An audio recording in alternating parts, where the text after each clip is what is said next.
Thank you, Rebecca. I personally enjoyed this very much. I'm hearing about something similar for the first time, but it's always very interesting. And I think everybody here realizes how important their mother is. I always hear women in the neighborhood, after they've had those bad pains, saying, oh, now I know what it is to be a mother. I respect my mother. But actually, mothers are much more important than what you imagine. And today we talk about lung health. But remember, this also applies to all organs in the body. If your mother doesn't feed well, you're likely to have a terrible destiny as a fetus, a baby, and adult. So you imagine this everywhere happening because your mother didn't feed properly or did take a lot of alcohol, smoked a lot. So this is actually a bit scary. So sometimes you wonder, is it too late for me? Maybe too late for us who are here, but again, it gives us the responsibility to make it better for our offspring. I think to me that's a very important message, and all women are pregnant until proven otherwise.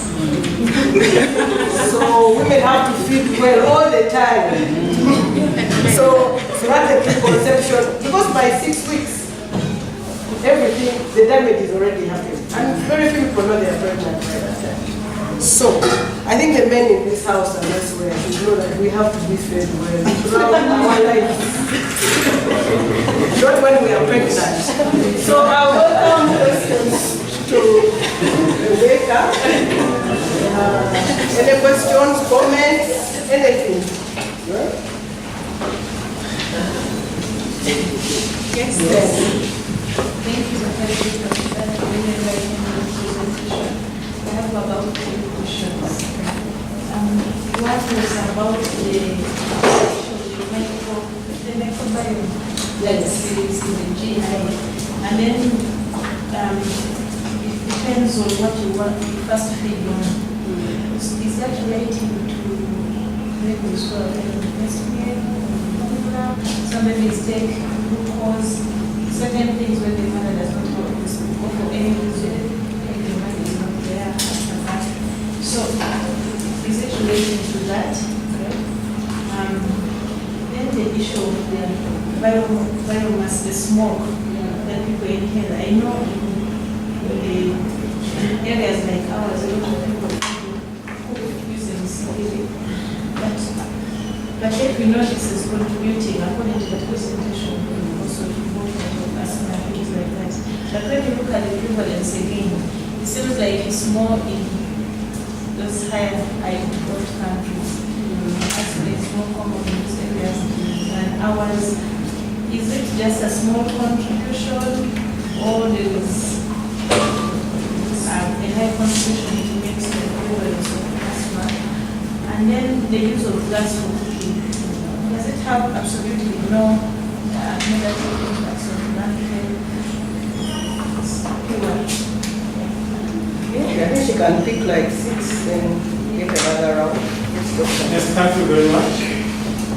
From your literature search, how do you compare the incidence and prevalence of non-communicable disease between the first world and the low-income countries?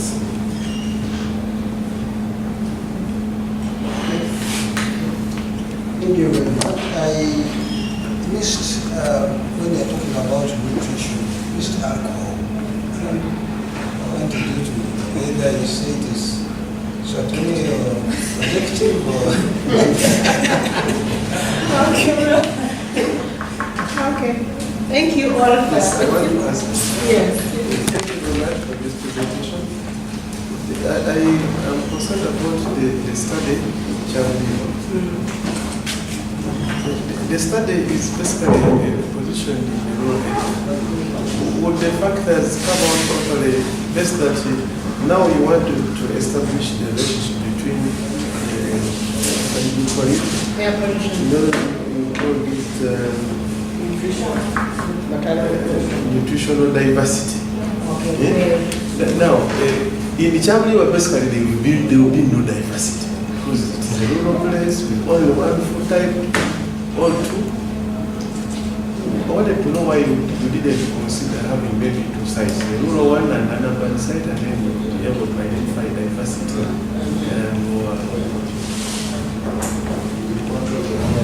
Can respond to this, then we shall pick another round. Okay, so the microbiome in the gut is likely determined by the feeding practices immediately after birth. So we'll have babies, and that's why we encourage breastfeeding even within the first hour, apart from preventing hypoglycemia. But we know that breastfeeding is the best way to develop the microbiome within your gut. So if you disorganize your gut with glucose, with water, some people give oranges. There are my neighbors in the east where they give a bit of adrenal to a baby before they put anything else. You have disorganized the gut in terms of the microbiome that is going to develop. And what we know is that the microbiome that develops in the gut actually influences the microbiome that you have in the lungs. All of us have a certain diversity of microbiome within the lungs right from the time of birth. You take your first breath and then you start. And what we know is that the microbiome within your lungs, if everything went well with your gut, you will end up with good microbiome within the lungs. Therefore, you'll have normal epithelium development, you'll have normal cellular mechanisms and everything. But if things don't go well, then you're likely to have a disorganized lung system or the epithelium of the lungs, and therefore you end up with diseases like asthma and COPD later on. And one of the things that I've actually tried to think through that is where people are fed, rather than breast milk, are given infant formula right from birth. Some people have allergies and so forth, and later on develop the lung problems.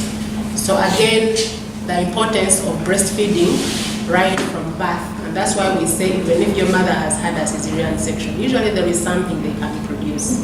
If the worst comes to the worst really, let us have the formula which is recommended, not this glucose and things like that and that. So again, breastfeeding remains really the best because of that effect. Biomass smoke. Now, I think what we know is that much as there is a high prevalence of asthma and COPD in developed countries, it seems to be stabilizing. Maybe they have reached the maximum of industrialization and all those things. Whereas Africa and other low-income countries are still going, so that's why our prevalence is going up. So much as we use a lot of biomass, and maybe we don't have as much asthma as other developed countries, probably in the future that's going to happen. But the other thing that we know, that COPD in developed countries is driven by tobacco smoke. But we also recognize from the studies done in Africa, including Uganda, that biomass smoke is highly associated with COPD. It was a study done in Masindi. So you can imagine if we already have biomass smoke and we add on tobacco smoke, where we shall end up. So we need to do something about this early on. So I may not be able to tell you how much contribution there is, but what we know is that we recognize the difference between the high-income countries and the low-income countries in terms of what are the risk factors for COPD, for example. And we would like people to actually characterize COPD in Uganda or in Africa, since ours is biomass smoke related. Is it similar to what happens in the high-income countries? Should we use the same medicines? All these ones are research areas. Please come and we discuss at the Land Institute. Use of gas for cooking. Gas is considered a clean fuel. In fact, it's the cleanest if you're talking about the gases. But gas and electricity are really clean fuels and therefore are likely to have less impact on your lung health. But don't forget that there are other factors that I talked about. So we should be looking at these problems in totality, not just one thing. You may be using gas for cooking, but when there is this tobacco smoker in the house, and your nutrition is driety, like we call it, and some escorts, so things may not be well. The incidence of NCD in high-income countries and low-income countries Much as we still have higher incidence in high-income countries, but the rate at which we are catching up, I wish we would never catch up. The rate at which the NCD epidemic is coming to Africa is so high. And remember, we already have a high burden of communicable diseases. And we now recognize the interaction between communicable and non-communicable diseases. So since we already have a high burden of communicable diseases, if we add on the non-communicable diseases without doing anything about it, I think we shall all perish.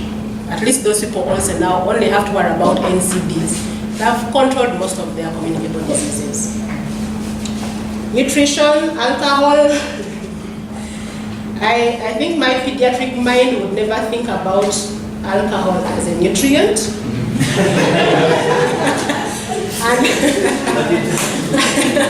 And that's why it explains why I didn't touch really. I was looking at nutrients which may be beneficial during pregnancy and therefore eventually impact on lung health. But maybe just to mention that it's really a non-toxic, and that's why we ask those questions during pregnancy. And it's one of the things that we are going to assess in this study using a standardized questionnaire called the ASSIST. It really assesses alcohol, substance abuse, and maternal diversity in Chamliwa. Now, I agree with you. The dietary diversity, we call it maternal dietary diversity in Chamliwa, may be almost non-existent compared to people around here. But our choice of the site was selected from a public health perspective. If we decided to do a study in a rural setting and something good came out of it, how many people would benefit from such an intervention? But it was also informed by the rates or the high prevalence of maternal malnutrition in rural settings compared probably to urban settings. So it was kind of a win-win. And most of these things, because remember our focus is that we're doing a baseline study, but in the long run, we're eyeing a public health intervention. So you have to think public health right from the beginning. So some of the results may not be really what we'd expect, but at the end of the day, maybe the issue of supplementation may override the issue of diversity. Okay. So maybe we start here. So my concern was about vitamin A, and many supplements that are given pregnant women actually want people to take vitamin A. Seems like people are struggling to hear you. Sorry. The young one is in shower. Yeah, I was talking about vitamin A. So many supplements given to pregnant women actually recommend to take vitamin A, and they tell pregnant women to stay away from vitamin A. Yet there's a recommended daily intake. So I don't know, when you're talking to the pregnant women, how would you really approach a vitamin A? Would you tell them supplement, not supplement because they might exceed, or would you even just tell them to take fruits entirely without talking about vitamin A? There was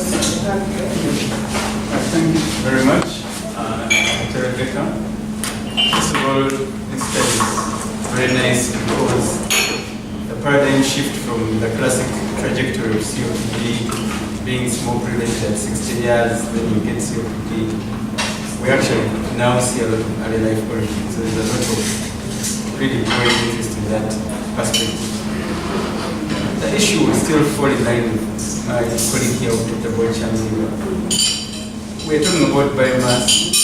Between me and you and everyone here, we know that biomass is still struggling to show its relationship to COPD, but we still know quite certainly there is a big relationship.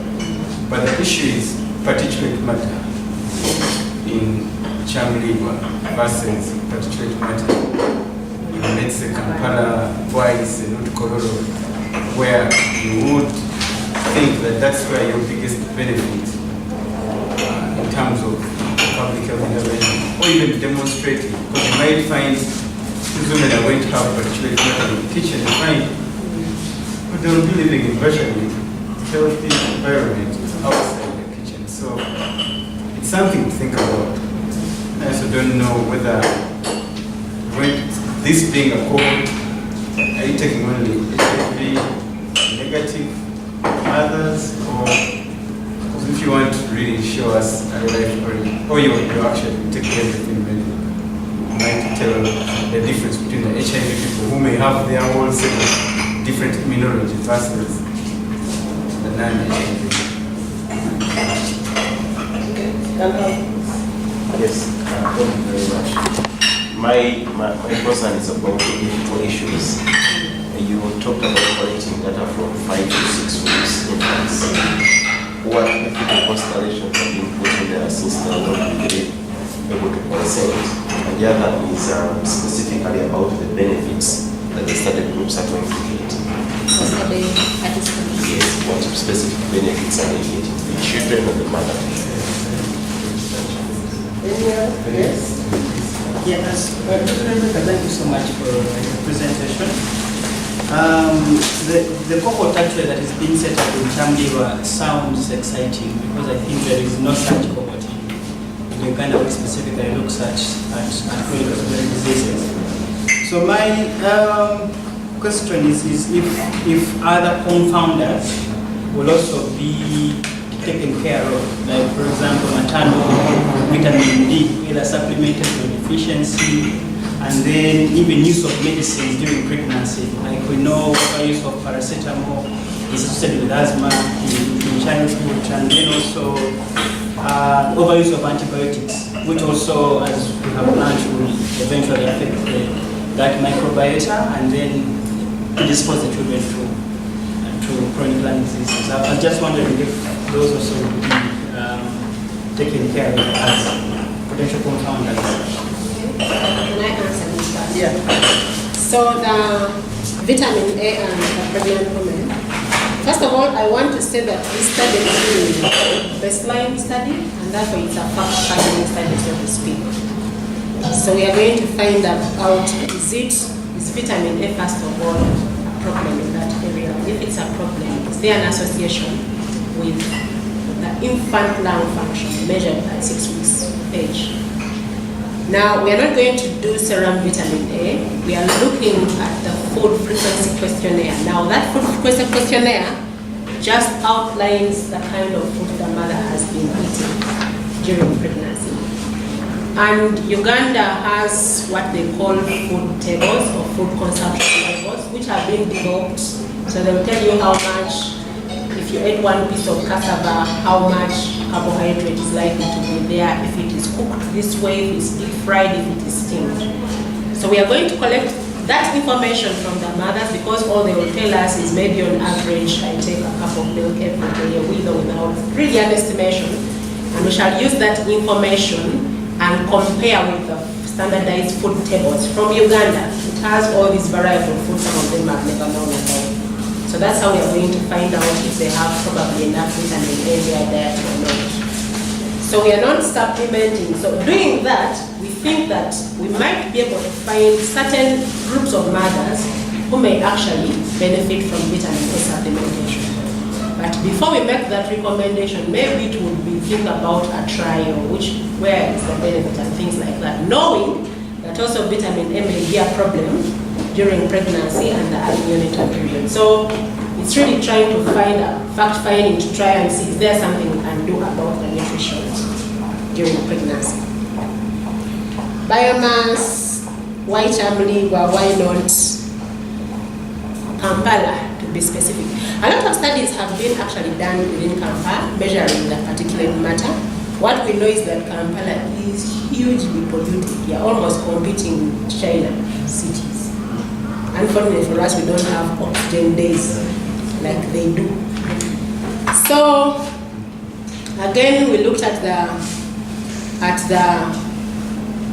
who is going to benefit most at the end of the day. Whatever we do, and when you are looking at policy uptake, they're going to ask questions. Who is most at risk? Remember I talked about the 4 things: the nutrition, the biomass smoke, the poverty in the center, the traditions. Who is affected most by that? So again, you are looking in that perspective. But that does not stop us from designing a study looking at the urban folk. We shouldn't say that the urban people are okay. their problems are a little bit different. In fact, the people from the urban setting might be even worse because they still have biomass smoke. You people are always burning even you who are in fences, you burn your rubbish and it goes